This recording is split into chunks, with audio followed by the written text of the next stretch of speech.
All right. Welcome back to Corpse Factory, and with it, I guess.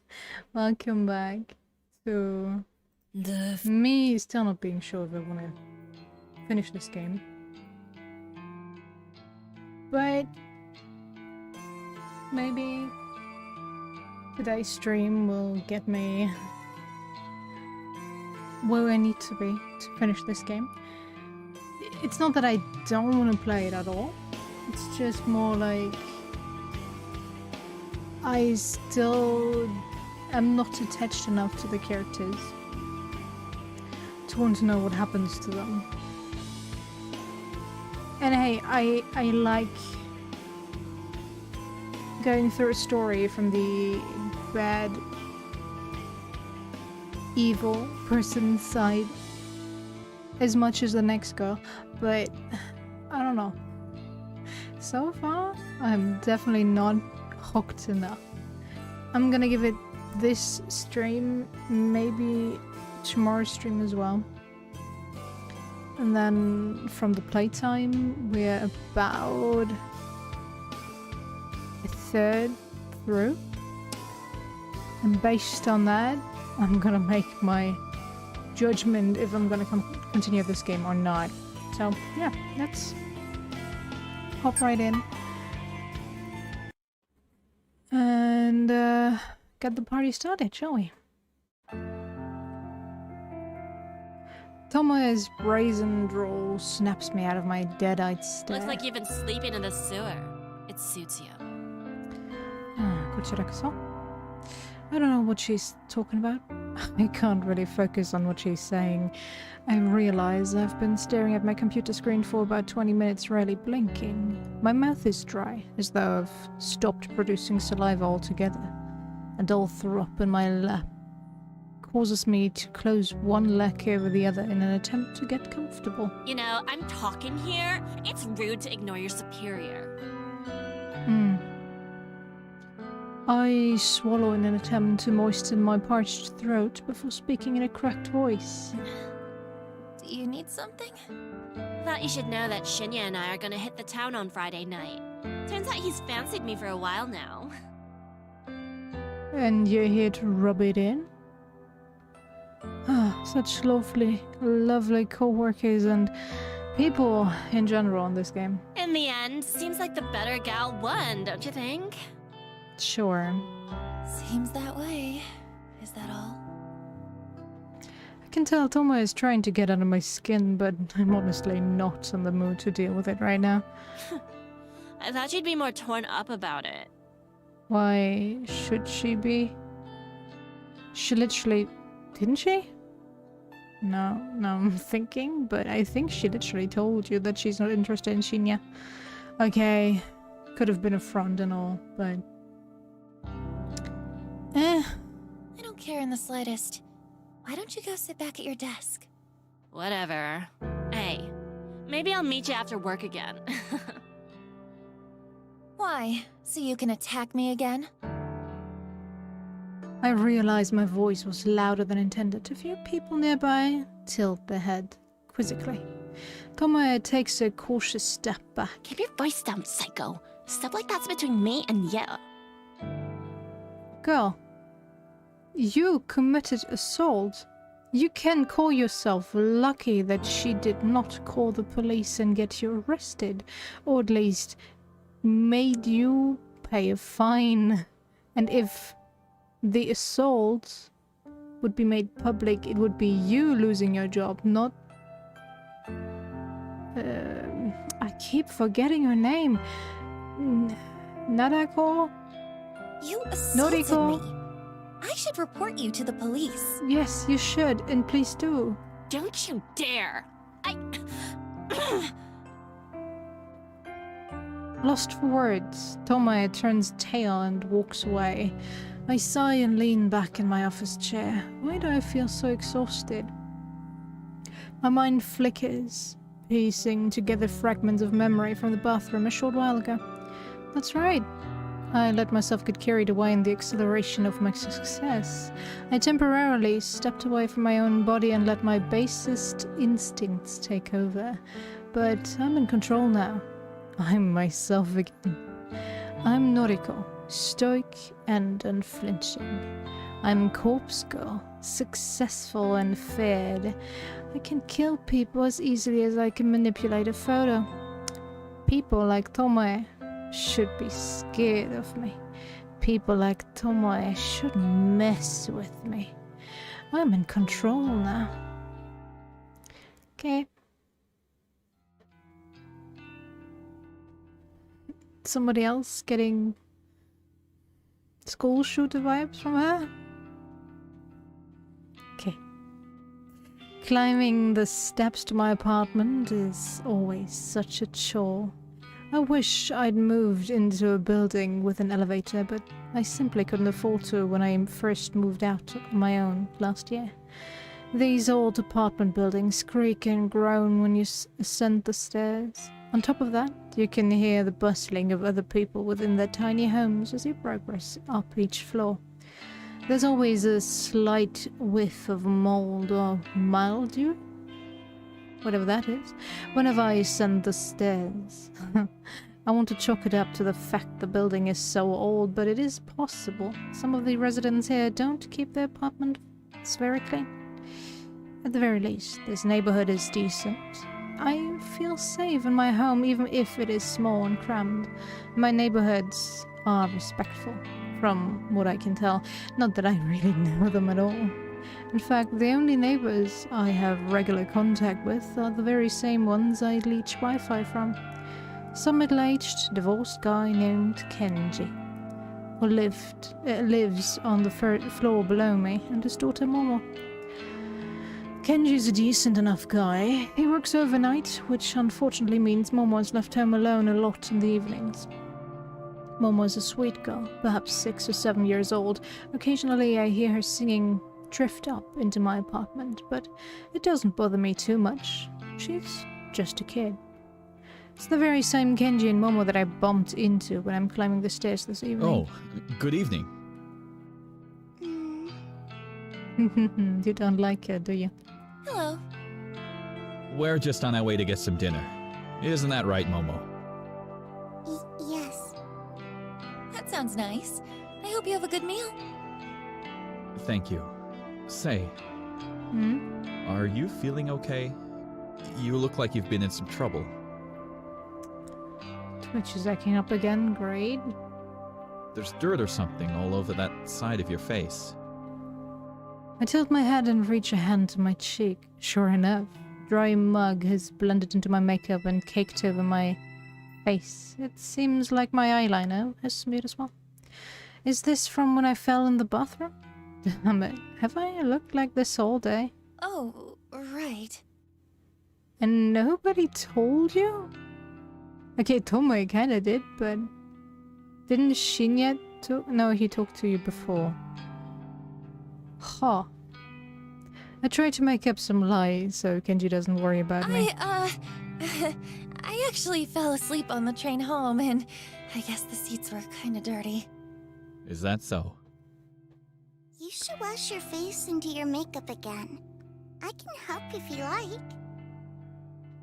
I can't help but smile slightly at Momo's generous offer. Thank you, Momo. I'll be sure to wash up and make myself look nice again. You should go have dinner with your dad. The girl nods resolutely. Well, I hope you're okay at any rate. Have you been working hard at the bank? Oh, actually, I just work at the head office for the bank, so... Oh, that's right. Sorry. Data something, right? Yeah, data entry. It's a bit dull, but I'm happy enough. That's good. That's very good. I know it's hard for kids like you to get good work in this economy. When you find a job like that, you really have to hold on to it. Well, it really depends, though. If she wants to stick and stay in this field, sure. Get as much experience out of it as you can, but you should still look for something a bit more up your own alley. And I don't know. In my opinion, you should find the work that you enjoy, because what was it? You spent 60,000 hours of your life, which is like a third of your life, working. So you should definitely find a work that you can enjoy, that makes you in some way, shape or form happy. Sure, there will always be bad times, times when you don't enjoy work, when you dread going to work because of something that's gonna happen soon, I don't know, a big deadline or something. But at least I think you should still have some enjoyment thinking of work, and not just dread each and every day that you have to go there. I've been through a lot of jobs. I know what I'm talking about. But yeah. The job I currently hold is nice. It pays okay. The benefits are good. But it's still not my main job, so...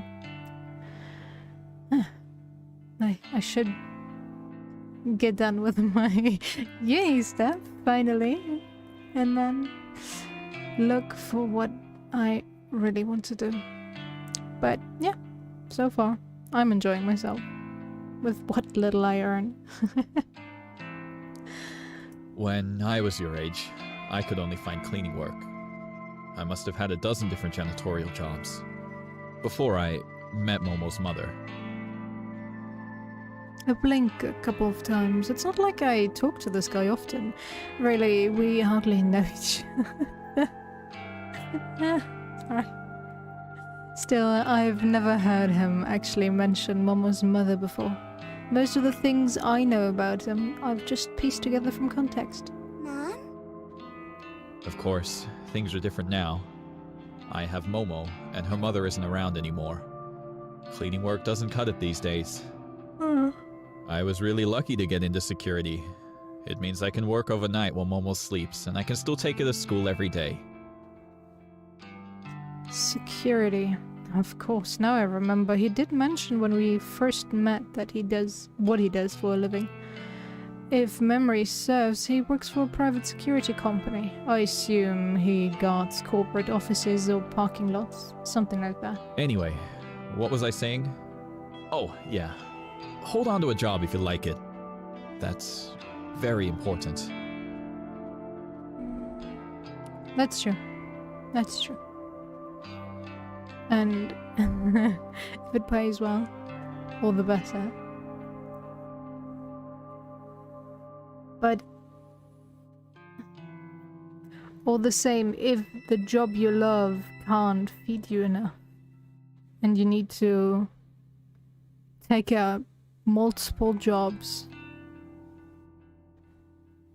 then maybe whatever it is you're doing on during your job might be better off as a hobby. And you should look for something else. Sure, if you can sit it out for a while and try to set yourself up to get more money eventually, sure, go ahead, try that out. But only when you think that you can get through that. It can be quite demanding and mentally taxing to see the money dwindle from your account each and every month. Well, basically nothing comes in. Oh well. Thank you. I'm happy at Temujin, so I plan to stay there. Very good. Oh, Momo was telling me earlier what she wants to do when she grows up. Weren't you, Momo? Dad? Come on now. Tell Naruko what you want to be. A scientist. Oh, that's cute. Wow, a scientist. That's a great job. I'll be rooting for you, Momo. I wonder where she learned that. Like, and I think I told it before, but I worked at a kindergarten for 2 weeks. It wasn't really a job, it was more like a forced experience from my uni. And all the boys wanted to be firefighters. None of them wanted to be police. That was so cute. We had like these t-shirts with the uniform printed on. Hi, Xerox. Hope you have a fun evening as well. And hope you're doing alright. And yeah, we had these t-shirts too with the firefighter uniform and one with the police uniform, I think. Or maybe 2 police as well. Can't remember. But every time the boys came in, they would storm in to get their hands on the firefighter uniform. And each morning was wild, with them discussing who would be the firefighter today. It was cute, but also whew, each time it was like, the firefighter uniform's already gone. Do you want to be the policeman today, maybe? No, I don't want to be police. The girl blushes and hides behind her dad. She's inherited her mother's book smarts, I'm certain. She definitely didn't get her brain from me. Anyway, we're gonna get going. Enjoy your evening, Narco. Same to you. Thank you, you too. Bye-bye, Momo. Bye-bye. Bye-bye. The two of them bow their heads and follow the rest of the stairs down. I continue up the next flight of stairs, reach the landing, then turn the corner to enter my own apartment. The place is dark, but I always make sure to cut the lights before I leave. Can't afford to leave any electricity running. My rent chews through most of my salary as it is. I flick on the lights and feel relieved as the living room illuminates. My faithful couch and TV emerge from the shadows, and I immediately feel at home. But can I say, even if it's supposed to be very small, this is a rather big apartment for someone living off a part-timer's salary.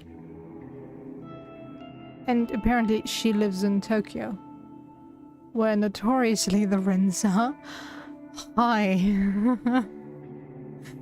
So I do have to wonder how she can pay for that. But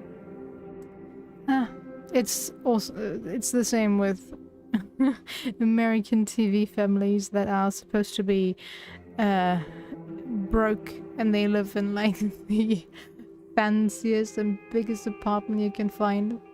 Like, yep, you guys are definitely broke. I can see it. After throwing my keys and bag onto the coffee table, I slumped down on the couch. What a day. I have an overwhelming urge to pull out my laptop and check my website for new requests, but my body's needs come first. I'm desperate for a hot shower. I'll need to cleanse my face, scrape the paint out from underneath my nails, and I'll definitely have to slip into a fresh set of underwear. Whatever happened in that bathroom today took its toll on my body and my clothes. Well, the night is young. I can relax later. For now, it's time to start scrubbing.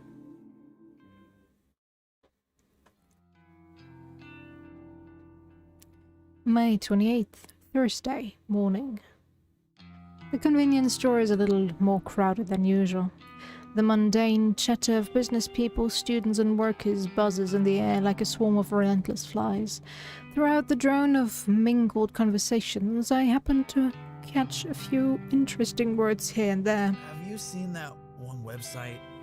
What do you mean by request a death?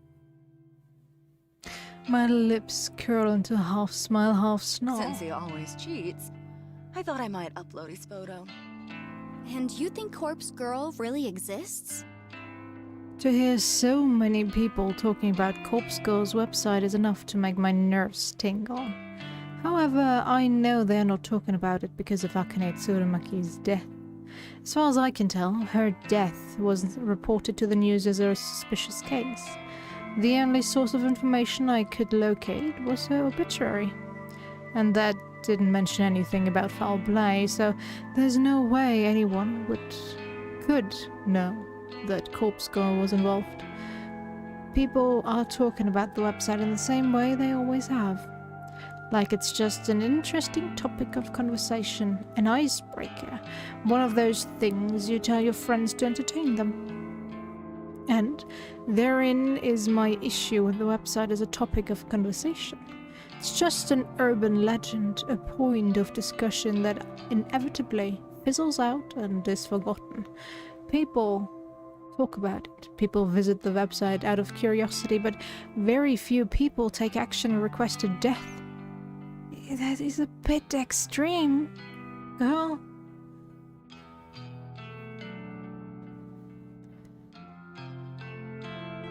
Requesting or wishing for someone's death is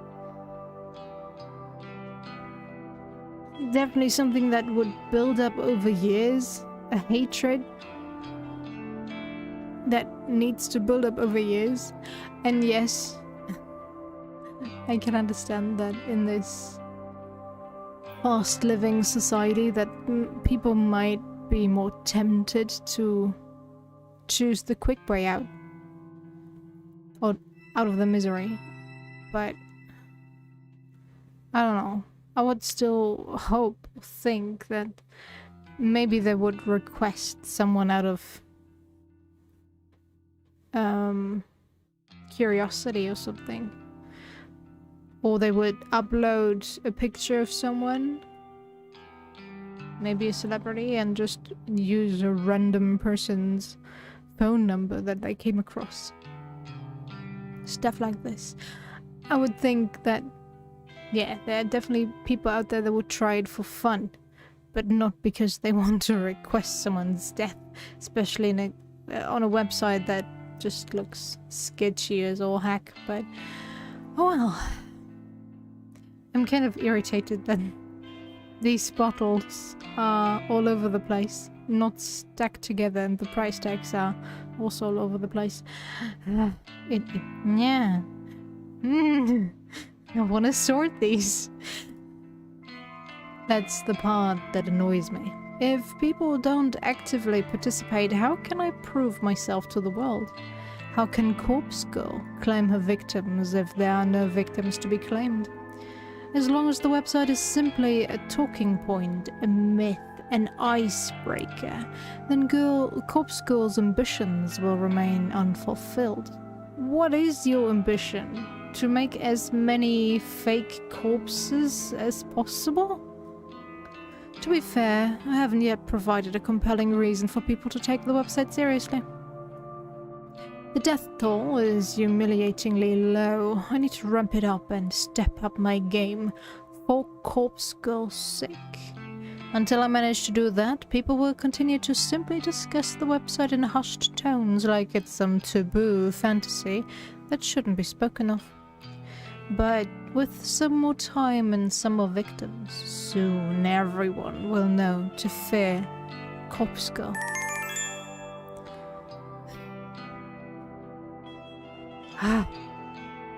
Your ringtone each time, it scares me. Thanks to the constant drone at the convenience store, I barely register the quiet melody of a ringtone. Like I have multiple notification sounds, and I know this ringtone is one of them, but since I still don't know which is which, I'm like looking at my mini feed. Nothing is there. Where's that ringtone coming from? And then I realize, it's in the game. Oops. Eventually, my ears become keen enough to pick it out, and I answer my phone. Hey. Good morning, Noriko. Is this a bad time? Not at all. I'm at the convenience store. Oh, good. I wanted to catch you before work. No worries.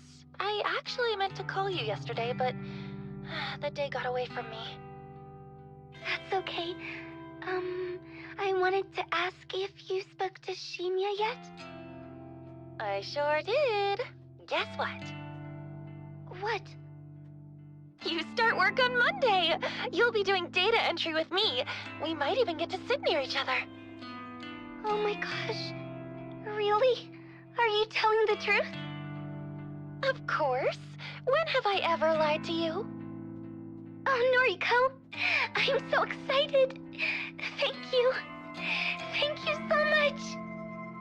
Does this mean I can quit the maid cafe now? You should. Quit today if you can. Oh my gosh. Thank you.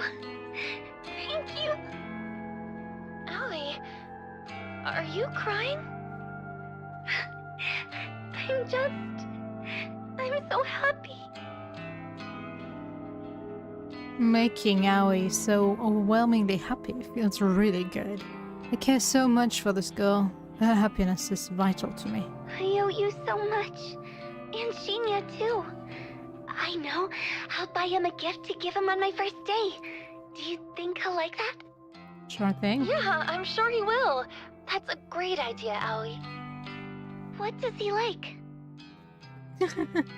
I managed to spill the answer to that without having to think twice. Crime novels. Oh, really? Oh, his dad is a detective, right? Okay, I can get something like that. Right now, I'm going to march into the cafe and quit. It's always... I don't know.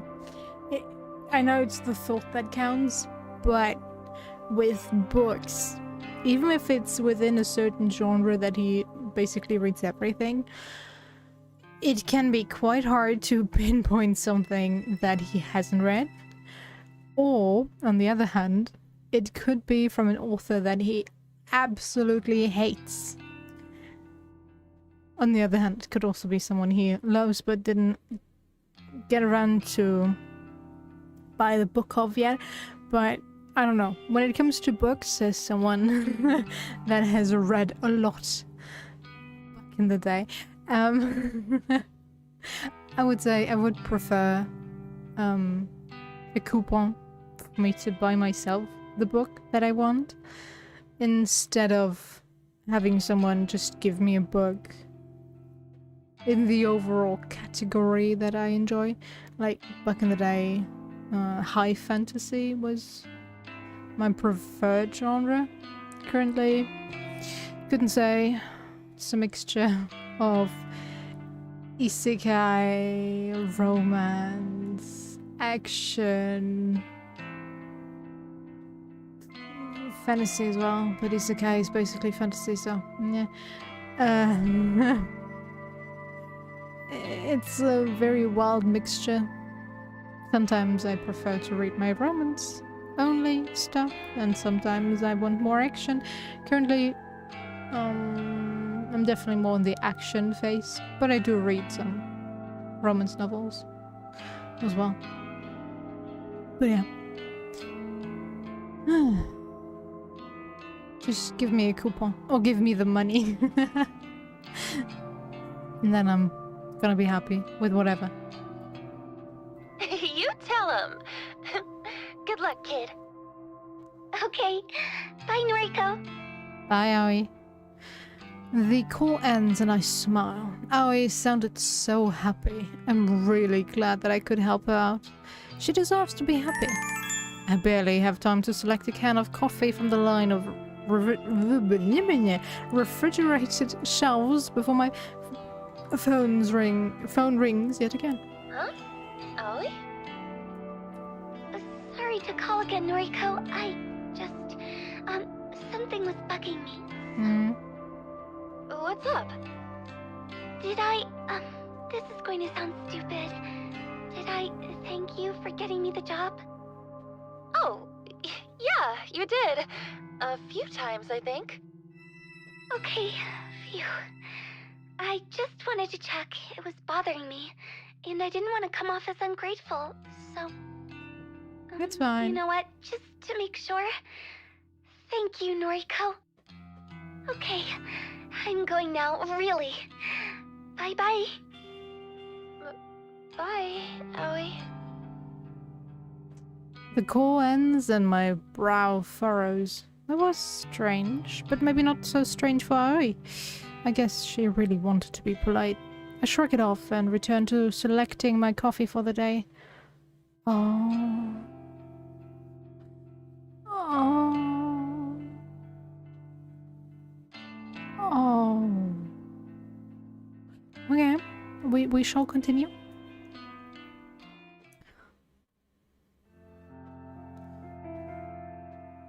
The office atmosphere is unusually somber when I exit the elevator. There are fewer people around than usual. Some executives I rarely see on this level are hovering around in one of the glass-screened cubicles to one side of the floor. I spy Shinya is standing at his desk, talking quietly on the phone. He's nodding and bowing a lot, despite the fact that whoever is on the other end of the call can't see him. I want to ask somebody what's going on, but nobody seems to notice me arriving. I shuffle my way to my desk and sit down. I spend some time looking over a spreadsheet of today's tasks. After going through it thoroughly, Shinya arrives in front of my desk, seemingly out of breath. Noriko, has anyone filled you? No, what's going on? Why is half the office empty? Well, you see, somebody within the company died yesterday. Oh? Somebody we know? Shinya shakes his head slowly, his expression Nobody gravely you would have serious. interacted with. She was an exec up on the 21st floor. Apparently, she never showed up yesterday, but her coworkers just assumed she was taking a personal day. People started getting the news in the afternoon. She was involved in some sort of accident, and now she's... Dead? Shinya glares at me, his narrow pupils seemingly accusing me of being tactless. You kinda are, Noriko, but don't tell anyone. Yes. Dead. So, I mean, I get it's a tragedy and all, but how does this explain where everyone is today? You should have received an email sent out by HR this morning. Basically, everyone is being offered professional grief counseling. Seriously? I think some people are taking up the offer, but I suspect some other employees are using the opportunity to skip out on work. Yep. Regardless, what happened to Miss Tsurumaki was a tragedy. So unexpected. I blink a few times, getting ready to turn back to my computer. Miss Tsurumaki? What was her name? Huh? Ms. Tsurumaki. It should be in the email. She had a young daughter and everything.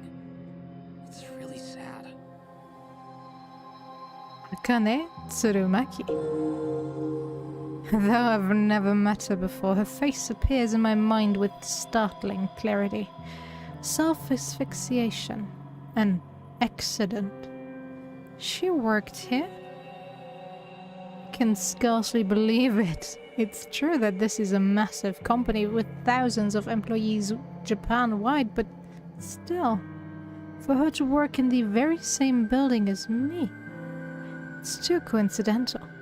It doesn't feel right. Would I have gone through with killing her if I knew she worked in my building? This scenario creates more questions than answers. The person that requested her death. Do they also work here? It would have to be somebody who knows her well enough to want her dead. Odds are high that they work here as well. You okay? I realize that I've been spacing out and I turn back to Shinya. Yeah, sorry. Well, Oh, just thinking grief is all. affects us all in different ways. I think. The details for the counseling sessions are in the email. Be sure to take up the company's offer if you think it'll help. As for me, I think I'll be okay. Some quiet reflection on the matter should help clear my head. Sure, Are you okay. the one that requested her death? Plus, I have a date with Tomoe to look forward to. It's important to look ahead in times like these, isn't it? I think I read that somewhere. Ugh. Yeah, that's what they say. Very well then. Do your best today, okay? Right. Shinya takes his leave and I let my shoulders slump. I killed someone from my own office, but I didn't know that at the time. Could my involvement be traced? No. I was careful to cover my tracks. I deleted the photos from my computer, discarded the burner phone's SIM card, and trashed the phone itself. There's no way anyone will find out I was involved. Besides, I don't even know if authorities are treating the case as murder. As far as general information goes, it would seem like it truly is being treated as an accident. I'm in the clear. I know I am. However, I sure would like to uncover the identity of the person who requested Tsurumaki's death.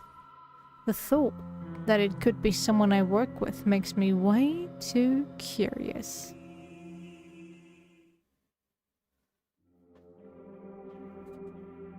Despite work being eventful this morning, the rest of the day passed quietly. This room does so not fit her. But it also makes me think, how much rent does she pay? And how is she able to afford this? Even Tomoe kept a distance from me. I wonder if I scared her off when I casually mentioned reporting her to the police. Not that I actually would report her. That would lead to the police getting mixed up in my life, and I can't really have that, considering my moonlighting occupation. Especially now that I know I have a connection to Tsurumaki. I brush my hair in front of the mirror in my bedroom. I've removed my makeup and reveal the ever so faint bruise on my cheek, the fading token of my fight with Tomoe. Since tonight is rather cold, I decide to snuggle up under the covers in bed with my laptop. I crawl into bed and pull the plush blankets up over myself. The warmth and softness is immediately comforting, and I have to fight the urge not to fall asleep here now. To keep myself awake, I check the requests on my website. I'm pleasantly surprised to find there are 2 new requests. 2 in one day. My heart begins to race and I quickly open the messages. The first message reads, request details. Today, 11:14 AM local time. Victim's phone. Image attached, not found. No image attachment.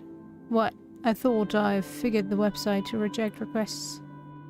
I thought I configured the website to reject requests unless an image is attached. This is really irritating. I got my hopes up for nothing. It takes me a second to remember that there's another request waiting. My optimism renewed, I hurriedly click into the unread message. Today, 5:06 PM local time, victim's phone. Downloading image attachment. Yes, this request has been submitted correctly. The image is loading before my eyes. The new victim is male, early 20s. He's fit and athletic looking. His clothing is casual, so it's impossible to infer what kind of work he does. The photo of him is pretty simple.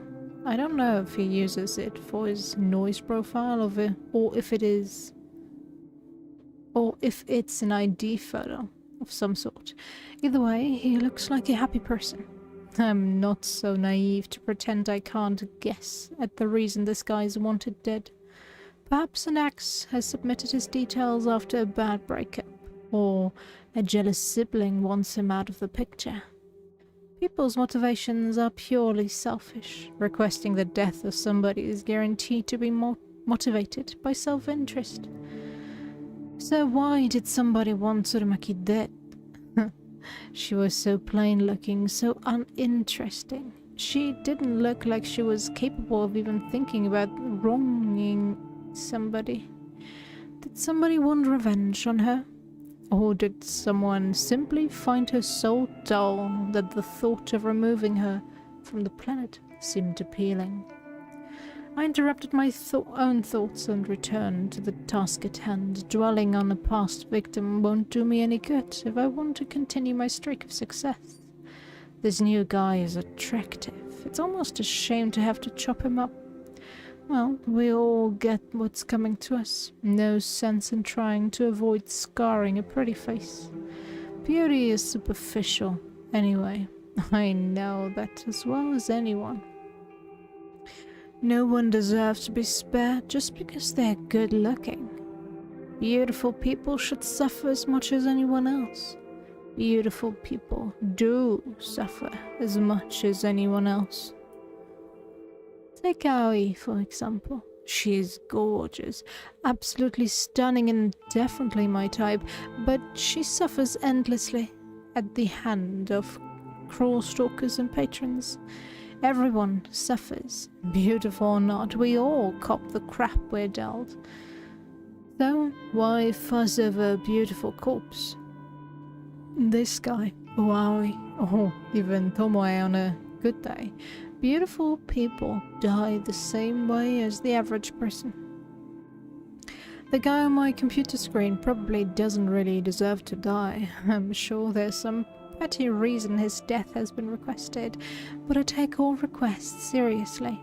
I won't turn a single one down. Corpse Girl's convictions will pave the way to her fame. With a smirk and a lick of my lips, I get to work. I've got a nice clear photo here, so I can go all out on the request. I hit up the DD, the database of the deceased, and spent some time selecting a suitable base image. I hesitate between choosing an image of a corpse with a knife in its throat or a body soaking in a bloody bathtub with its wrists slit. Either image would do just fine, but I really want something special for this latest victim. After all, I have to top my last success, right? Another 5 or 10 minutes pass until I gasp at coming across the perfect photo. Thanks to my clever use of text and filters on the DD, this image matches my victim's description perfectly. 20 to 30-year-old, athletic build, male. The corpse's legs are severed below the knees. Bloody stumps leak their vital fluids from on high. The body is hanging from a set of power lines on some suburban street. It's perfect, beautiful even. It will help me create a beautiful death for a beautiful person. I kind of have to question the story behind this photo. I wonder if the police ever investigated and discovered what happened to this sucker. Well, regardless, this will serve my purpose. I download the highest resolution copy available and save it to my hard drive. My fingers trace along the computer's trackpad with practice movements, clicking, tapping, dragging at random intervals. The night carries on.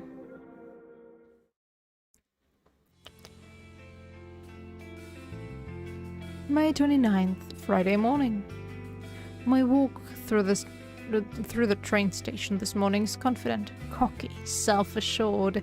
When I board the train, I even managed to take a seat for the first time in a while. I withdraw a worn book from my handbag and flip open the cover. There's a name sprawled in blue ballpoint pen on the first page, but it has been faded and illegible over time. I don't quite remember where I picked up this book. Maybe I discovered it at a second-hand bookshop? Who knows? I own so many obscure tomes that I can't be expected to recall purchasing every single one. Its aged cover and weathered spine both bear the same title. Você fotografia, right?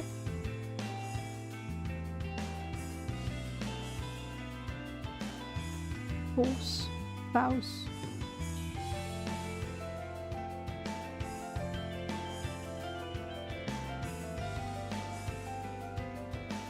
trying to remember the English. Oh, Jackie. Photography is written, but I think this is German? That would be Fotografie. But I don't know. A comprehensive history of photo manipulation. The book is written in English, and it's a slog to work through with my limited knowledge of that language, but I like to skim through it primarily for the photographs contained within. The examples of early image doctoring from centuries ago fascinates me. The book even features techniques and studies as recent as 1993, when it was first published. It's true that a lot of the techniques discussed within are no longer relevant in today's digital age. However, there's a hearty section dedicated to the art of manipulating corpse photos. Something that I am indeed very, very interested in. The most intriguing aspect of this section's content is that the featured artists perform the opposite kind of work that I do. Instead of manipulating images of the living to make them appear dead, the artists in the book edit pictures of the dead in order to make them look alive once more. In bygone eras, when photographs of people were taken few and far between, the sect of artists dedicated themselves to honoring the memories of the deceased. They did this by making the photos taken upon death look beautiful and full of life. These photos were gifted to family members and loved ones. The tradition makes sense. Imagine if you lost someone dear to you and you had no photographs of them. Wouldn't it be wonderful to receive one last memento? A beautiful image of the way you remember them. Instead of using makeup to beautify a corpse, these artists apply paintbrush and pen directly to a photograph to seemingly bring the deceased back to life. The impressive aspect of this process is the way they illustrated the corpse's eyes to look full of life. Even though it's a far cry from the work I do, I can't help but feel some sort of kinship with the artists discussed in this book. Surely we are cut from the same cloth. I beg to differ.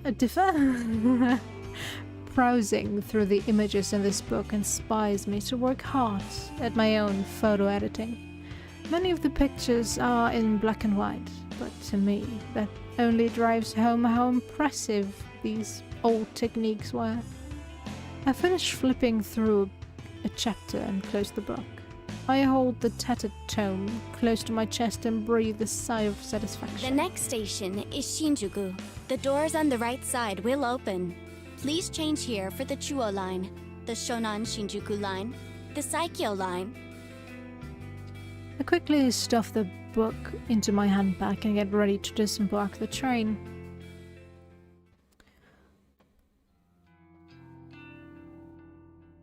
When I'm certain nobody's looking, I carefully open the lid of the large dumpster in front of me. The stench of rotten food and who knows what else assaults my senses, and I reflexively gag and splutter. The staff at the convenience store really need to seal their trash in plastic bags before tossing it in there. Ugh, this is disgusting. I have to stop doing this. You should. The raised open lid locks into place at a 45-degree angle, allowing me my now free hands to retrieve a small black object from my handbag. It's a flip phone, a cheap plastic thing with a shiny charcoal finish. I open it up and tap on the retro tactile keys, confirming that I've completely deleted all sent messages and photos. Nodding to myself, satisfied that I've covered my tracks, I eject the battery from the back of the casing and toss it in the dumpster. I then snap the phone in half along the hinge, separating the screen from the keypad. The screen crunches into pieces with a gratifying underneath my shoes. I retrieve the smashed parts from the asphalt careful not to prick my finger on the sharp glass. With hardly a glance, I unceremoniously launched the broken parts of the phone into the dumpster. I clapped my hands together to dust them off, then shut the dumpster lid and hurry away. I sidled between the brick wall of the convenience store and a narrow metal railing intended to keep people like me away from the dumpsters. Now, in front of the convenience store, I finally feel I can breathe deeply without fear of inhaling the toxic contents of the dumpster.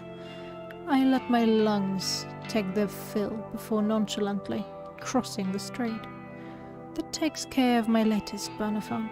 Before leaving the office building, I cracked the SIM card in half and disposed of it in the combustible trash. Now, with the phone itself destroyed and discarded at a different location, my mind is at ease. It has been slightly less than 24 hours since I messaged my latest victim, that athletic guy that I may have briefly fantasized about during my restless slumber. My general rule of thumb is to keep a burner phone for exactly 24 hours after sending a photo. However, I made an exception today. I wanted to discard the phone early, clear my anxiety, and get a full night's rest tonight. Besides, it's not like anyone ever replies to the messages I send. I'd love it if they did, but it is what it is.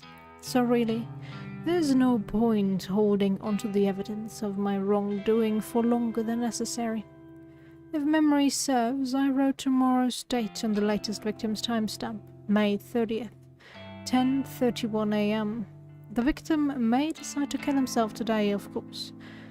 He could end up just like Akane Tsurumaki, but if he's anything like her, he'll hold out until just a few hours before the designated time. He'll let panic and fear boil and build inside him until he just can't take it anymore. Or someone else will come along and end it all for him. I can't be sure. I still don't know what happened to Ruri Hatano. Did she kill herself, or did someone else snuff out her life? Either way, I'll start researching obituaries tomorrow. I'm confident that this will be another successful request. If it is, I'll truly be on a winning streak. With butterflies in my stomach, I cross the road.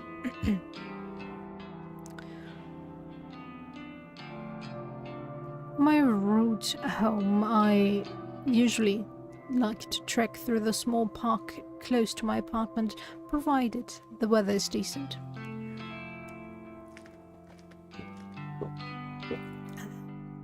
I avoid the park in the mornings, as a lot of people walk their dogs, and I can't risk my energies flaring up before I reach the office. In the evening, the park is much emptier. I suppose I finish work a bit earlier than most people, so while everyone else is busy, I can enjoy the fresh air and scenery. I make my way along the neat, broad dirt path that connects one side of the park to the other. Wooden benches line the path at regular intervals, and at this time of the evening it's common to see a homeless person or two using a bench as a resting place. This city has more homeless people than the general population would dare to admit. I try to not think much of it as I walk by every day. I already know that many people have it worse off than I do, but there's not exactly anything I can do to help, right? Girl, you have a huge-ass apartment. I don't know what you're complaining about. You might not have a whole lot of money left at the end of the month, but you chose that big-ass apartment. So, yeah, stop complaining. Should I be giving these people money that I can't afford to spare? Wouldn't I just end up homeless as well? You know what my thing is with homeless people? I don't like giving them money, straight up. I prefer to go out and be like, yo, would you like some tea, some coffee, maybe something from the bakery? Do you have some allergies? Stuff like that. And I would give them the food and the drinks they need. And yes, I know It's because most of the homeless people I see are also alcoholics, and I know that it is not necessarily the case, but I don't want to give them the means to buy the alcohol if I can help it. So yeah, if anything, I'll give them straight up food or drinks, sealed of course, so that they can see, or I take them with me to the bakery and they can see that I didn't do anything with their food, so that they can eat in peace. But yeah, I'm not exactly broke, but I live month to month on my salary. It's expensive to live on the outskirts of Akihabara, and commuting to Shinjuku every day isn't exactly cheap either. Then you add in electricity bills, phone, food. I mean, I don't eat unless I have to, but I'd starve if I didn't buy a meal every other day. And don't even get me started on the cost of the coffee I drink. Yeah, girl, just get yourself a coffee maker instead of getting that canned stuff that is... yuck, sugary and disgusting. If I'm lucky, I can score a can for 100 yen, but more often than not, I'm paying up to 150 for a single can. Even if I were to buy canned coffee in bulk from one of those huge variety stores like Don Quixote, I'd still only save a handful of loose change. And I wouldn't have access to the familiar section I get at the convenience store. Selection, I mean, of course. I'm just thankful that I don't go out for drinks after work like most of my colleagues. If I had to buy a few rounds of beer every week, my bank account would definitely dry up. By avoiding that kind of group outing, not only do I save money, but I'm also not forced to spend more time around people. It's a win-win situation. Realizing I'm drudging along the path at a snail's pace, I tell myself to speed up my gait. Toward the exit of the park, the silhouettes of two people on a bench come into view. The sound of laughter carries on the wind, and I can't help but feel like I've heard the voices before. Is it Tomoe and Shinya? As I draw closer, a sinking sensation clutches at my stomach. I immediately get the urge to turn around, but I'm so close to home. Aha! It's Noriko! Fancy seeing her. Noriko's here. Tomoe and Shinya. Tomoe glares and flips her long hair behind her ear with a shit-eating grin on her face. Shinya looks kind of out of place outside of the office. His face is filtered by an especially uncomfortable expression. Yeah. I start to wonder why these two are here, but then I recall that Tomoe did mention they were going on a date on Friday night. I suppose it's just my bad luck that I would run into them on the way home, huh? Though, what are they doing here in Akihabara? I have to assume that Tomoe came here on purpose just to spite me. On your way home? Uh-huh. How's your, date? We're having a blast. Right, Chen? Yes, of course. A great time. Yeah, you totally sound like that. I wonder if Tomoe has been dragging Shinya along against his will. Okay, well, I'll leave you to it. Hey, we're gonna grab some chicken. Why don't you come with us? Are you gonna pay? No, thanks. I can't think of any worse...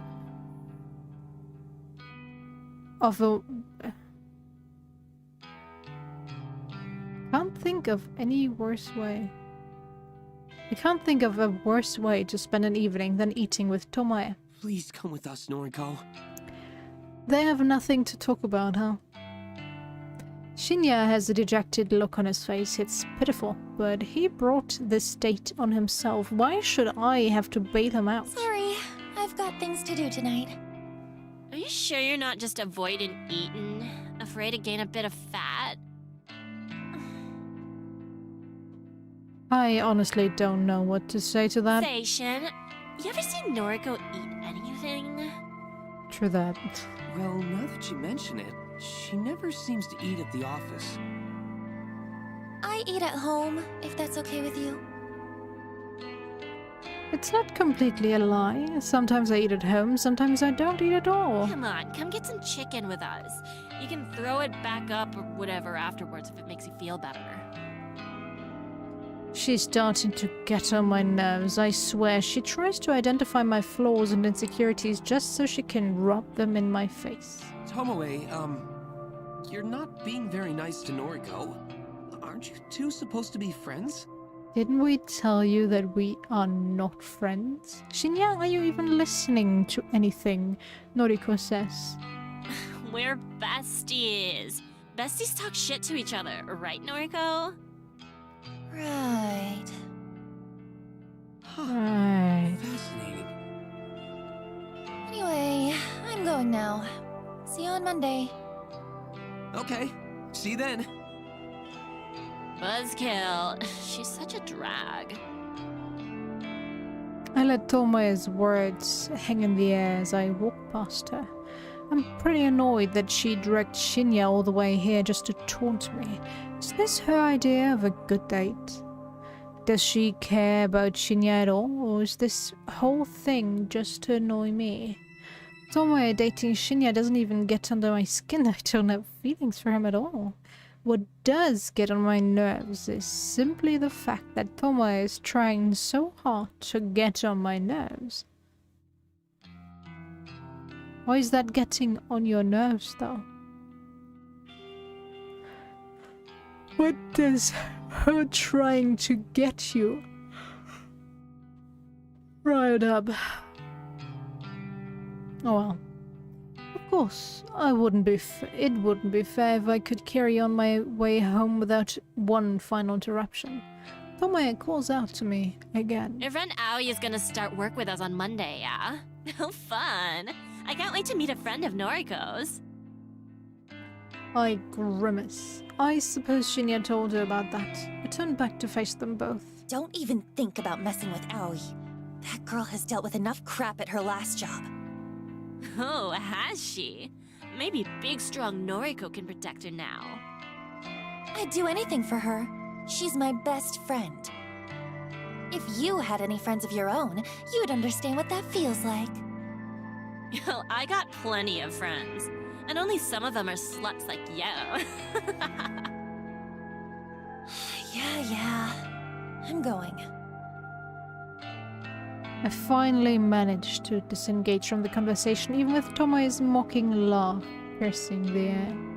I exit the park, cross the road, and walk down the block leading to my apartment. Tomoe. I have to wonder if that girl exists solely to irritate me. I have to tell myself she's not worth my time. I can't let her taunt get to me. Grin and bear it, as they say. That's what stoic, unflinching Noriko would do. Running a hand through my hair, I smile and approach my apartment building.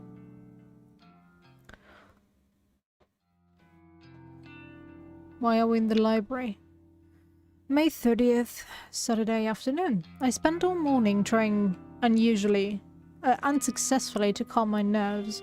I'm anxious about finding out whether my latest victim has perished. It's afternoon now, so the time written on his photo has passed. If my work was successful, I should know soon enough. I've already set up an obituary news alert on my phone to keep me informed. Instead of sitting at home all day and waiting for my phone to go off, I decided to visit an old favorite hangout.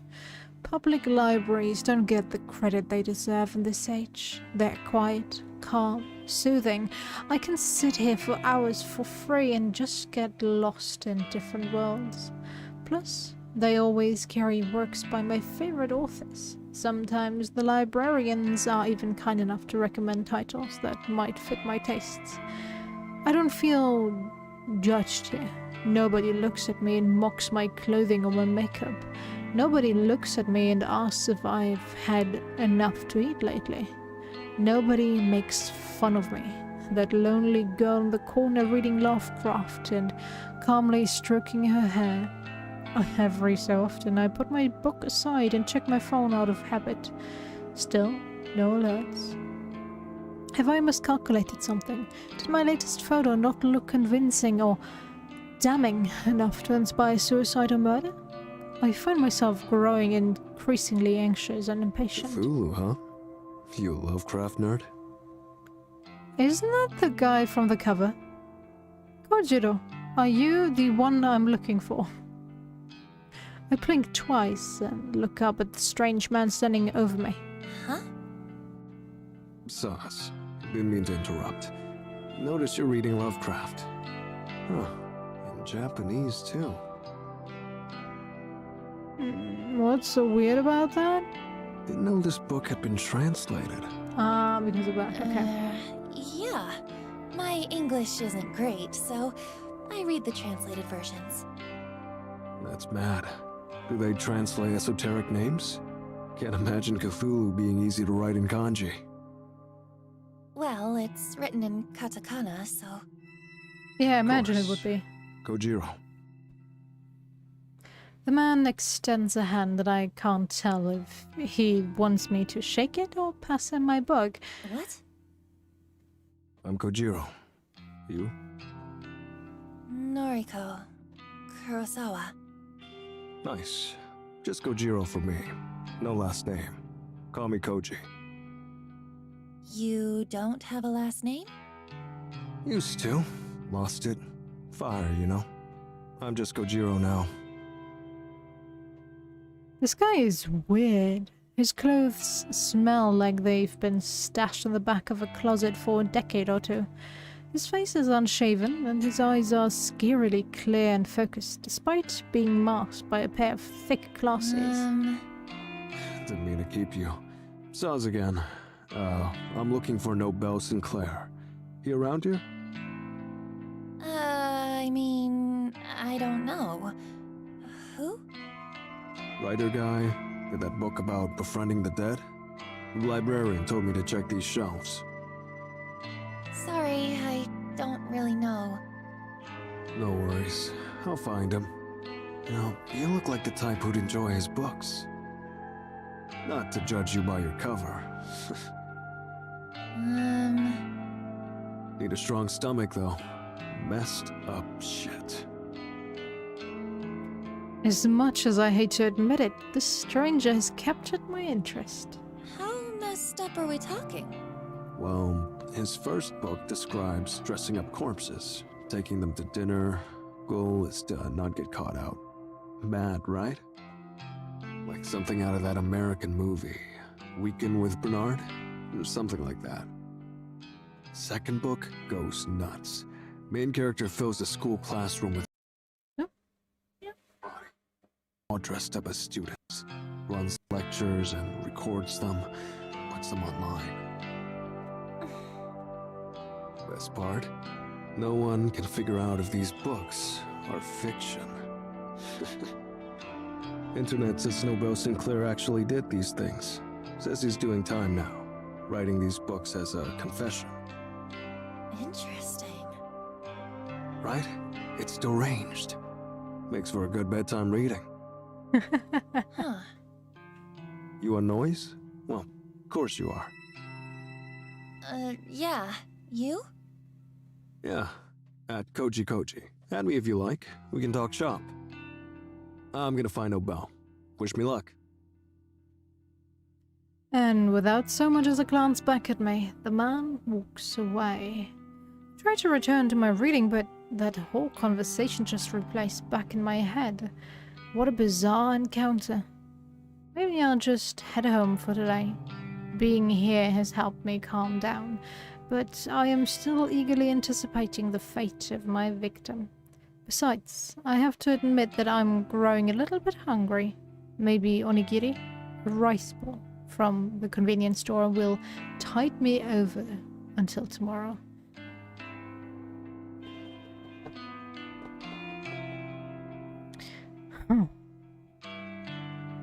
This whole setup makes me wonder, especially with him saying, I can't imagine it being easy to write in kanji. It makes me wonder if this game is actually originally written in Japan, or from Japan, I don't know.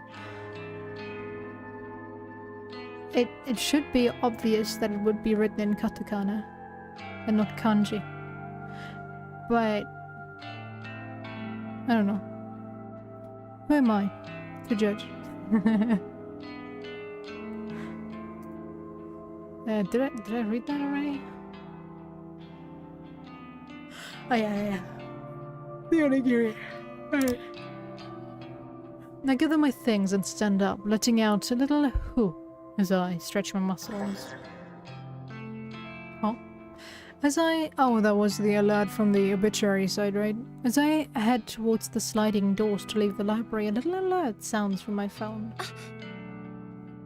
This is it. My phone is in my hands in less than a second. The screen unlocks and the obituary page loading before my eyes. Article posted today, 2:39 p.m. Keywords found, 3. Mr. Accident. Numerical data range, 20 to 30. Image data found, yes. Saturday, May 30. Mr. Eiji Hanada, 22, of Tokyo Prefecture was pronounced dead this afternoon at a traffic intersection, 12:02 p.m. Coroner's office reports that Mr. Hanada was involved in a traffic accident. No other casualties have been reported. Mr. Hanada's death is survived by his fiancée, who wishes to remain anonymous. The funeral service has not yet been arranged. The image attachment? I quickly load the image attachment and can't believe my eyes. The photo is the exact same one that was sent to me through Corpse Girl's website. There can be absolutely no doubt that this is my latest victim. I've done it. Yet again. My breathing starts to quicken, my cheeks begin to grow hot. I know from experience that if I don't get somewhere private and quickly, I may very well make a fool of myself in public. I quickly glance around the library for a sign pointing to a restroom. As soon as my eyes settle on it, I dash towards it, swerving between bookshelves and through narrow aisles. There's one door for a unisex bathroom, an unremarkable beige portal. The muscles on my thighs are tightening, and I squirm as I reach for the door. My hand grasps the cool metal handle and presses down, only to be met with immovable resistance. Locked. There's a sign on the door, a notice that I completely ignored in my haste. Closed for cleaning. Shit! I curse, despite my best efforts to keep a low profile.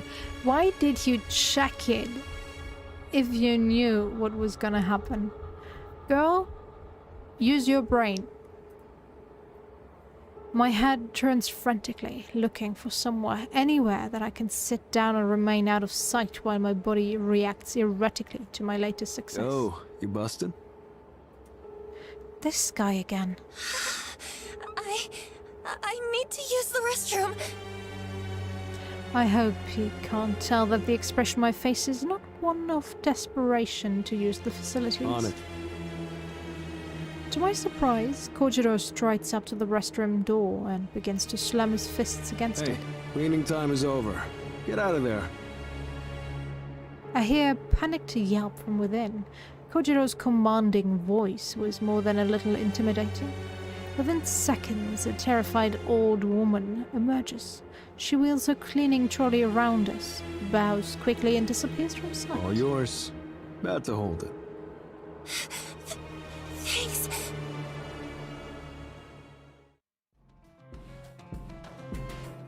I dash past Kojiro, unable to believe what is happening here.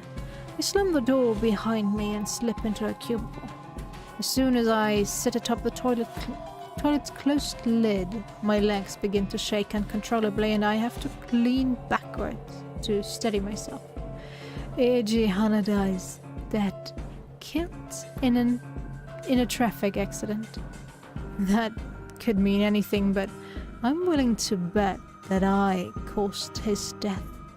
After seeing the photo of his dismembered corpse, he might have purposefully crushed his car. Or perhaps someone else rammed his vehicle intent on murdering him on behalf of Corpse Girl. I still don't know how my power works. I don't know why these victims end up dead, but the cause of death ultimately doesn't matter. What matters is that Corpse Girl is victorious once more. I find myself panting, squirming, struggling to restrain myself. My vision fogs, my knuckles clench, and with barely a fanfare, I begin to cool down all of a sudden. Just like that, the overwhelming urge to explode simply flutters away. Huh? My breathing regulates, my legs solidify and rest firmly on the ground. This experience wasn't nearly as staggering as last time. Maybe because I was so confident that this victim would die? My body was already prepared for it. Have I already become desensitized to my ability to wield death itself? I won't pretend that I'm not disappointed. That exhilarating feeling I experienced last time, the complete and utter loss of control, it was addicting. I craved experiencing it again. Still, I need to remind myself of the most important thing. I fulfilled the request and issued to Corpse Girl, and that's 2 new victories in a row. 2 victories in a single week. As long as requests keep coming in, I can keep achieving my goals. I can do this. Full of confidence and feeling steady once more, I exit the cubicle and leave the restroom.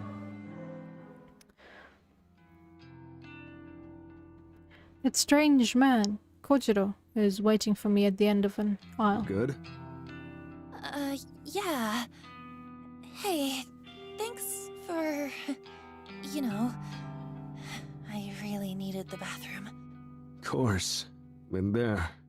Gotta go when you gotta go. Look what I found. Kojiro holds up a book with a plain black cover. Nobel Sinclair's latest. Oh, what's Oops. that one about? Dazed by the Dead. It's a ripper. Falling in Love with the Dead. Read it already last year. Time for another go. Oh, here. Strange flower. Kojiro hands another book to me. This one with a brown cover. An illustration on the front depicts a field of flowers. What's this? Sinclair's first ever published work. Strange Flower. Title's nonsense. This is the one where he puts corpses in suits, treats them to meals at fancy restaurants. Loaned it out under my name. You take it. Return it before the due date. Can't risk getting fined. Oh, well, thank you. I'll be sure to read it. Sure. Send me your thoughts and noise. Right. Be seeing you. A brief wave of his hand and he disappears behind the closest shelves. Can't really get over how peculiar he is, but he certainly is making an effort to be friendly. I turn the heavy book over in my hands and look inside the front cover for publication date. 2009. It's actually not that old. Definitely not as old as the fiction I normally consume. I shrug and hoist the bulky tome underneath my arm, then make for the library's exit.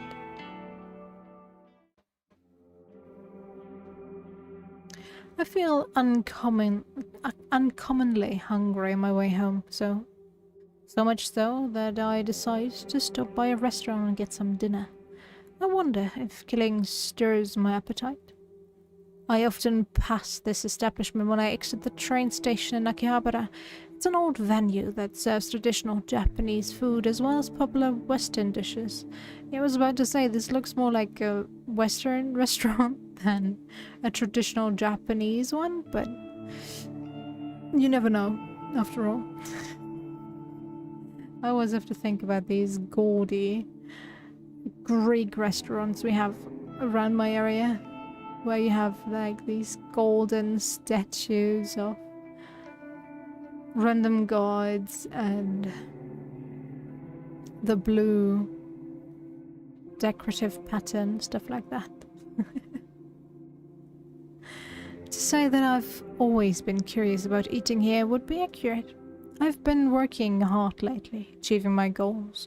I can't afford to treat myself to a cooked meal, right? Why do I find it so hard to justify that? I'm even going to eat at a booth tonight, another rarity for me. A waitress guides me to an empty booth and I slide in before looking at a menu. The house specialty, according to the menu in my hands, is grilled eel. Not exactly my favorite. In fact, seafood of any variety doesn't sit well in my stomach. I decide to pass on the specials and order something I know I can digest. Omurice. Sounds good. I used to eat it a lot as a kid. Omelette, rice and ketchup. No, what's not to like? Plus, it's only 700 yen before tax. The waitress returns to take my order and I confidently point out what I'd like. She offers me a smile and hurries off to the next table. Perhaps my recent victory streak has given me my courage a boost, because I hardly feel awkward or anxious sitting here, surrounded by people eating and drinking on all sides. I'm somewhat calm and at ease amidst the hustle and bustle of the restaurant. I almost feel like it might be nice to have company. A friend, perhaps Aoi or even Shinya, might be nice to talk and pass the time with. Oh well, in a way, I do have some company. I retrieve a book from my bag, the very same book Kojiro lent to me, and I open it up to the first chapter. Strange Flower. An odd, apparently meaningless title. Still, it comes highly recommended by an eccentric stranger, so it must be good. My meal arrives when I'm a few pages into the book. I thank the waitress and look at the omurice before me. It smells good. It's presented beautifully. I can probably eat at least a quarter of this portion without feeling ill. I pick up a spoon and slice through the middle of the omurice, causing a puff of steam to billow up. Throwing caution to the wind, I scoop up a good amount and bring it to my mouth. It's delicious. There's no other word to describe it. The convenience store meals I normally eat can't even compare to something like this. You would save so much money if you would just cook for yourself, but... The egg is soft, the rice is fluffy, and there's just enough ketchup along the top. I take a second mouthful, then a third. Can't help but giggle a little at the thought of myself sitting here eating like a normal person. All the people around me probably think I'm a normal person too. Just a girl sitting at a restaurant eating her dinner.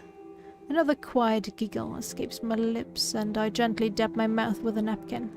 I set my spoon to the side and return to the book in front of me. The author of this work certainly is interesting.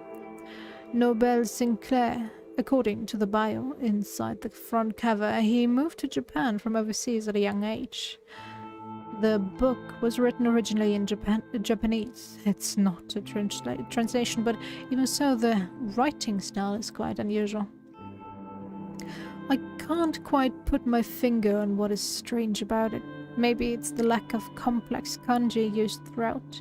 Everything is written rather simply in hiragana, almost like the intended audience is elementary school kids. But that can't be right. The themes contained within are truly disturbing. Maybe the author just doesn't have the greatest comprehension of writing in Japanese. It's true that a lot of adults have trouble with complex kanji. Professional authors, though, not so much. If he moved to Japan, what was it, at a young age? At a young age, yeah, but still. Maybe he never really picked up all the kanji. If you think about it. What was it? You need to know 5,000 kanji to be considered fluent.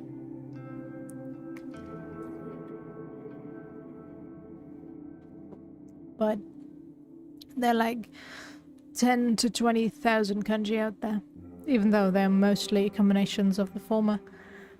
5,000. That's why you're considered fluent if you know them, but you have to learn them first and foremost. And if you don't start early, it can be quite a drag. I still can pretty much only write the kanji for fire, day, month, a human, man, woman, kid, the numbers. I'd say I know about 20 to 30. And I'm not confident about knowing how to write them, but I know that I can discern them and read them. So yeah. Wouldn't say I'm fluent at anything in Japanese, but at least I can understand a decent chunk now, after learning it for quite a while. But oh well. Anyway, it's not like it matters too much. The book is interesting enough to keep me turning pages. I must be completely absorbed in reading, because before I know it, the waitress is politely letting me know that the restaurant is closing soon. I nod and look at the plate of omurice in front of me. The meal has gone cold and I only ate 3 bites. Still, I'm feeling full now and I really enjoyed what I did eat. I don't even feel any added weight on my hips as I get to my feet. That's definitely a positive thing. Stretch my arms and legs and put my book in my back and offer the waitress some money along with the bill. Why don't you just ask if she can pack it up for you? That's normally what I do when I can't finish something at a restaurant, and I enjoyed it. What is happening? Game? Hello? Hello? Are you... What are you loading? What are we waiting for? Okay. Do we get a big cutscene or something? Why did that take ages to load? A blast of frigid night air nearly sweeps me off my feet when I step out of the restaurant. If I'd known the weather was going to take a turn for the worse, I would have brought my scarf and jacket. It's the end of spring, so unpredictable cold weather is pretty rare. I guess I can't be blamed for not bundling up. Anyway, it's not raining and I'm close to home, so it shouldn't be a problem. I head down the street and watch a few shop owners closing their stores for the night. They don't pay me any mind as I wander by. My phone bursts to life and rings out in the quiet night air. I grab it and press it close to my ear for warmth. Hello? Aoi?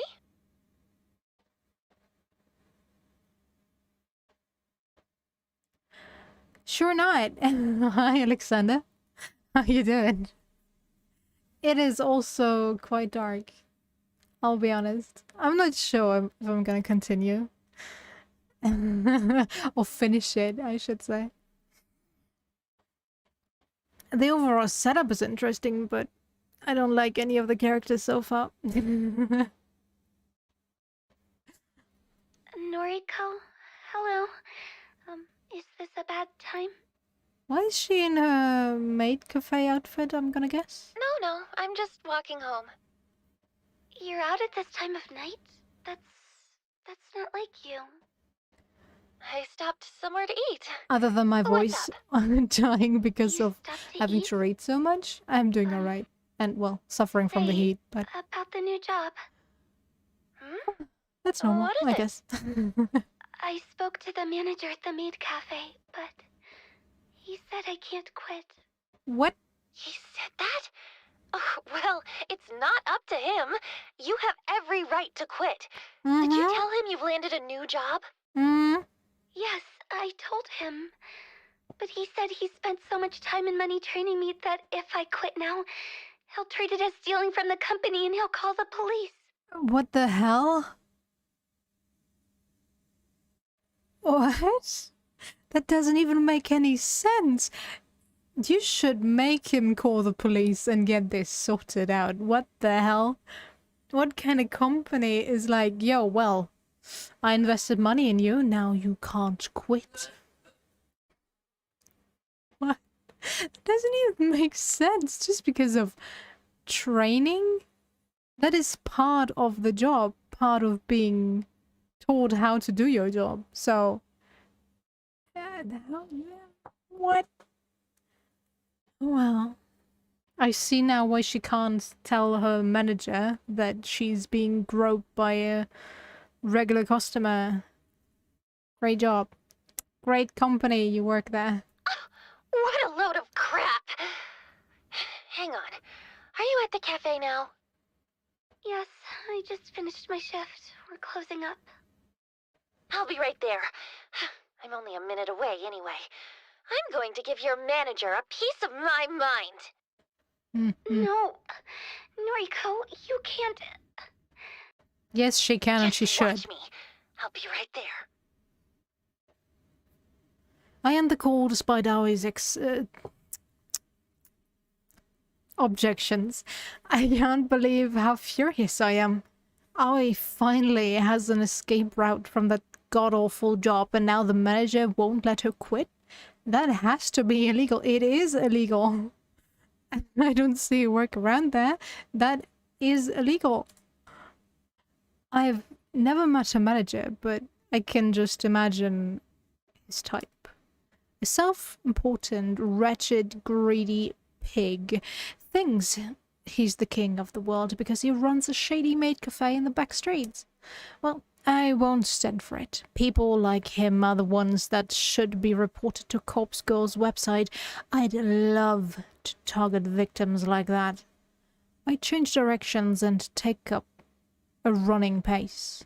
The cool air against my face is kind of nice now that my body is warming up a little. Thankfully, there is hardly anyone around this time of night, so I don't feel particularly embarrassed by running in public.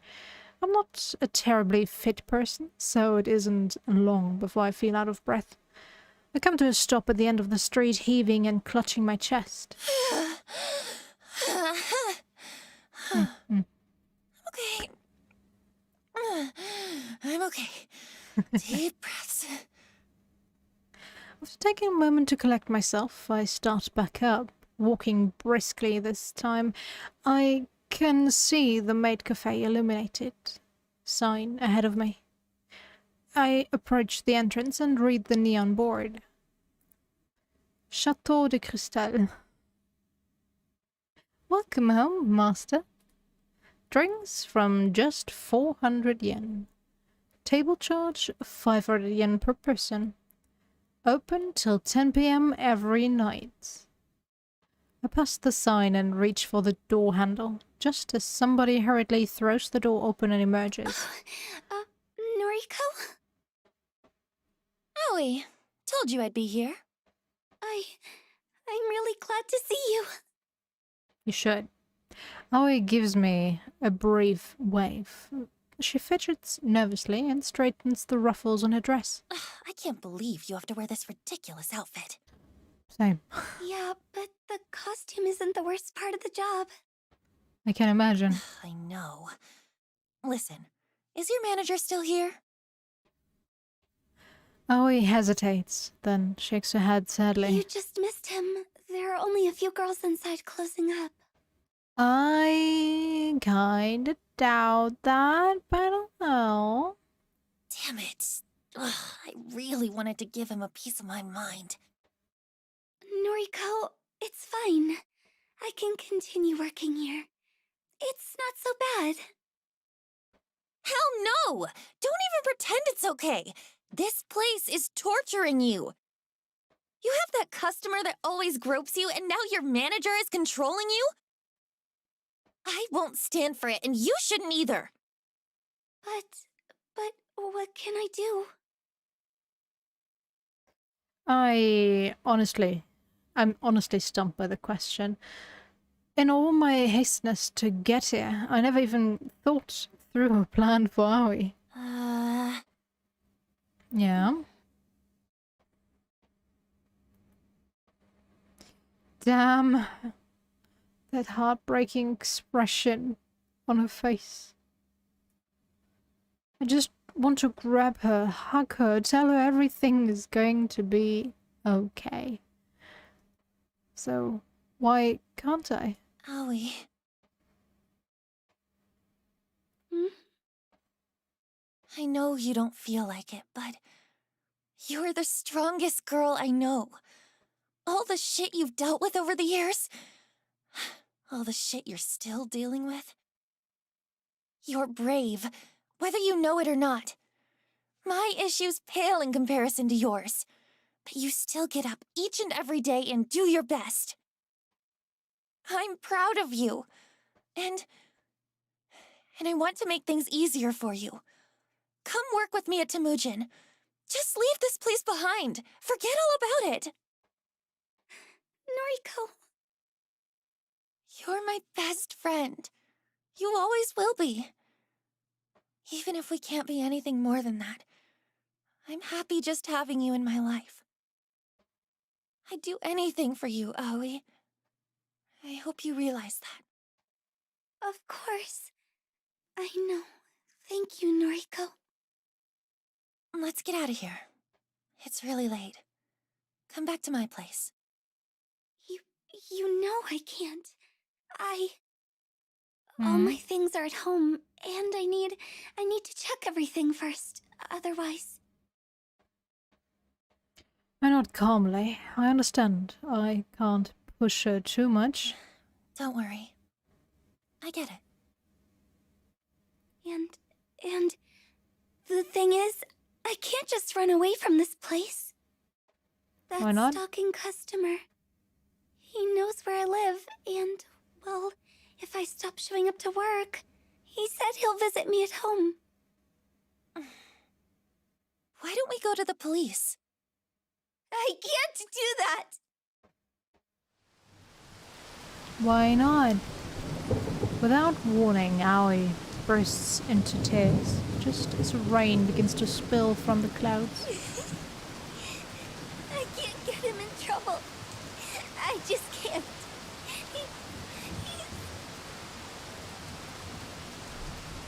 He's what? Aoi, what? What is he? He's... family.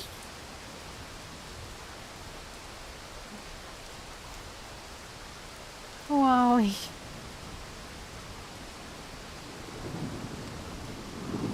A gust of wind blows down the narrow street, causing my hair to whip wildly in my face. I brush it out of my eyes and mouth only to see Aoi standing still, her head down. The stalker. He's... family? I could never bring myself to tell you. But surely you must have wondered why I've put up with it for so long. I don't know what to say. I'm stunned. You're putting up with it because you don't want him arrested. Yes. If he goes to prison, the rest of my family will disown me. Then I'll truly have no one. You have me. You know what I mean. I'm just going to go home for tonight. Thanks for coming out to see me, Noriko. Aoi turns on her heel and strolls away, the click-clack of her shoes against the wet pavement echoing through the street. Aoi. She doesn't hear me breathe her name as she disappears into the darkness. That poor girl. There has to be something I can do. Oh. Oh. We finally get something to choose.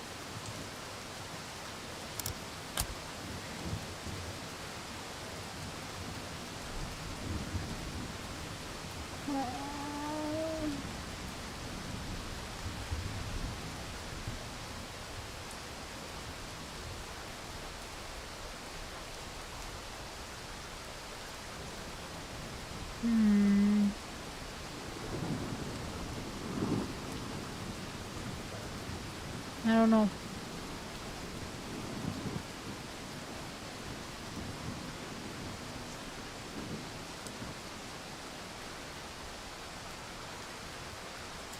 personally, I'm always the one of the opinion to give the people space, but in this case, I think we should go after her. So let's go do that.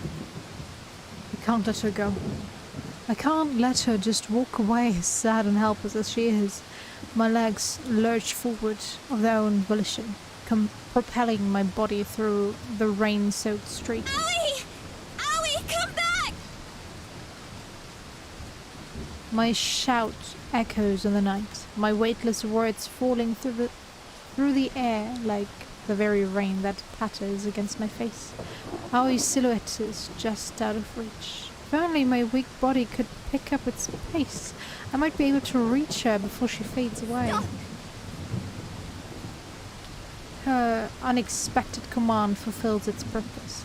I halt, my shoes skidding along the wet ground. Aoi is closer than I expected her to be.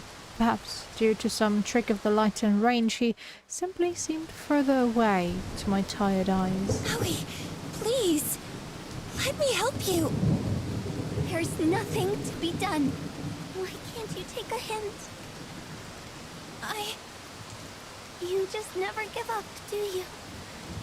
You just want to smother me. You don't trust me to handle things on my own. That's not it. I just care for you so much. I know that. You think you haven't made that clear in the past? Rarely have I ever seen Aoi this angry. She's well past the point of being simply upset now. She's truly furious. Have I overstepped a boundary? You're not my guardian angel, or my savior, or whatever. This is my life, Noriko. It's not your sick fantasy, where you swoop in and act like my knight in shining armor. Owie, Shut up! Just shut up! You always take it one step too far. Just leave me alone. I can't get another word in before she vanishes into the night. I reach a hand out into the darkness, like some foolish attempt to stop her. But I know it's pointless. She made her thoughts perfectly clear. She doesn't need or want my help. Even if she cares for me, she doesn't love me in the same way I love her, and I don't think she ever will. I sigh and look up at the thick cloak of clouds above. The rain continues to fall.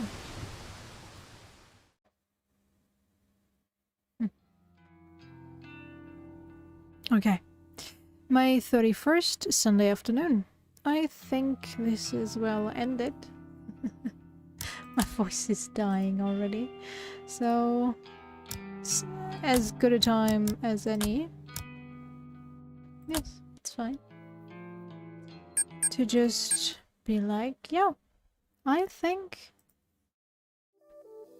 we made good enough progress. Apparently we're about halfway, if the playtime is anything to go by. The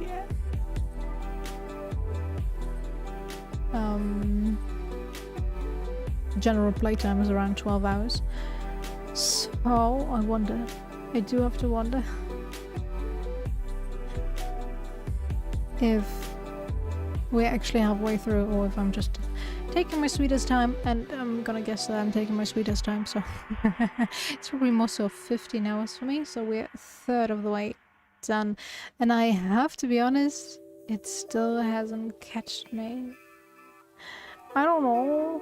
It's interesting. The overall setup is interesting, but so far, Noriko's flip-flopping around about her being nice 1 second, but truly perverted, which, hey, totally fine. You don't normally show your true colors, or seldomly do so, I should say, towards other people. But I don't know. She really is not the most compelling main character. You know what? I'm probably gonna put up a poll, but only on my YouTube channel community tab, since I still haven't figured out, or forgot again, I should say, how to do polls on Twitch. But yeah, if I should finish this or not, I'll leave it up to everybody else. I don't mind continuing, but overall, I'm torn. I kind of want to see where this is going, what they're trying to tell me with this whole story, if there is a higher meaning behind it or not. I don't know, but maybe. And yeah, I would like to know. That's the only thing that compels me to keep playing. Other than that, the characters so far, meh at best. This budding romance between Aoi and Noriko, which is totally one-sided and probably feels very suffocating for Aoi. Don't know if I like that. I never like the obsessive type. The romance aspect of my reading. So yeah. Let the poll decide, I guess. Regardless, for those that stuck around for this game, I thank you. I know it's out there for sure. Definitely not up everyone's alley. I hope you enjoyed it regardless. And yeah, if you have an opinion, I'll put the poll up right after the stream, so I don't forget. You can voice it there. Take care. Bye bye.